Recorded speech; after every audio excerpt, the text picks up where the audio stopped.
So today I'm going to read a holiday histories book on Veterans Day.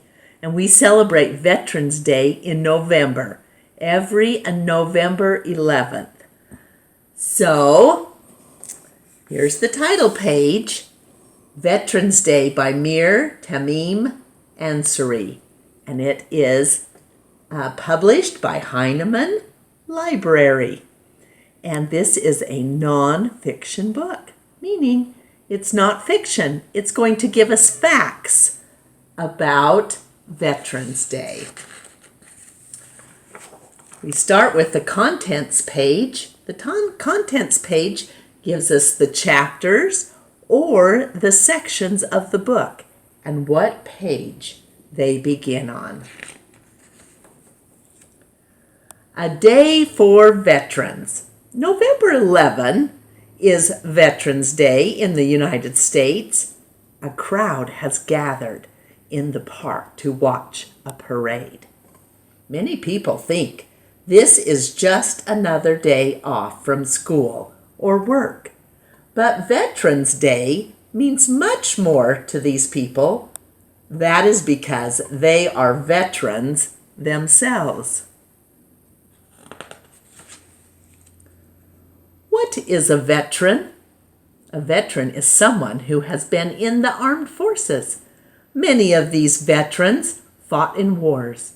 Some fought in the Persian Gulf War in 1992. Some even fought in World War II, way back in the 1940s. All these veterans risked their lives for our country. Well, before Veterans Day, how did this holiday begin? Let's go back to a time before Veterans Day. Your great-grandparents were young then. America was at peace. But Europe was tense. In Europe, many small countries were ruled by bigger ones. Millions of angry people wanted to be free. World War. Some of the big countries wanted more land, but their neighbors in other countries did too. So both sides were building strong armies. In 1914, a war began. Germany helped one side, Russia helped the other. Soon, more than 30 countries were fighting. America fights. German submarines started sinking American ships. The United States decided to make war on Germany. In 1917, U.S. troops sailed to Europe. The fighting stopped on November 11th at 11 o'clock when Germany surrendered. The First World War was over. More than 14 million people had died. Armistice Day. In 1919, President Woodrow Wilson called November 11 a holiday. He called it Armistice Day. Armistice means to stop fighting. Well, that day, many people wore red poppies. They did so to remember Flanders Field. A bloody battle was fought in that poppy field. Honoring peace. At 11 o'clock that day, many people became quiet.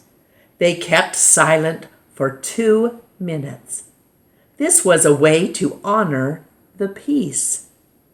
These customs were repeated every year after that. People gave thanks for peace. They honored the soldiers who had won the peace. Well, trouble again. But the peace did not last. Cruel dictators took over Germany and Italy. Powerful Generals took over Japan. These countries teamed up as the Axis powers. In 1935, they started to attack other countries. They planned to take over the world. World War II. The world fought back. In 1939, World War II began. It was much more deadly than World War I.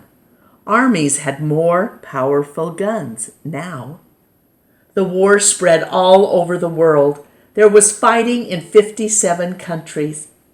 There were battles on land and at sea. There were battles in the air. The Axis powers failed. In 1941, Japanese airplanes bombed U.S. ships and planes in Hawaii. Well, after that, the United States entered the war. The Axis powers were defeated in 1945. World War II ended. More than 50 million people had died in this war. Celebrating veterans today. After the war, Americans were glad to celebrate Armistice Day again. But in 1954, the name was changed to Veterans Day.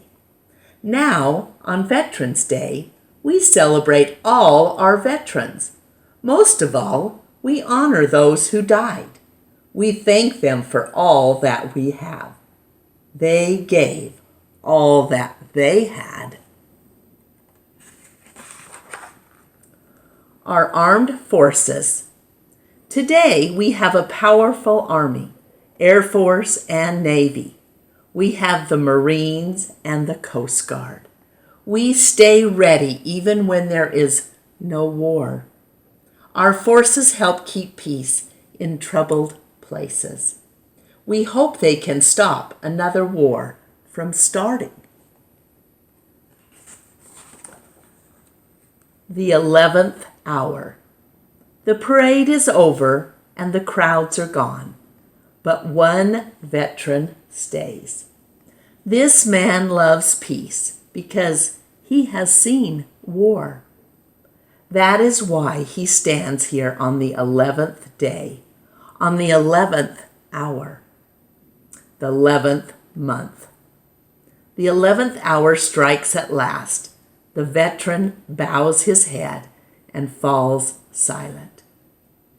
In his silence, he remembers friends who never came back from battle. This is at the end, and usually in a nonfiction book, there is a glossary, and it helps you with words that you don't understand. The end.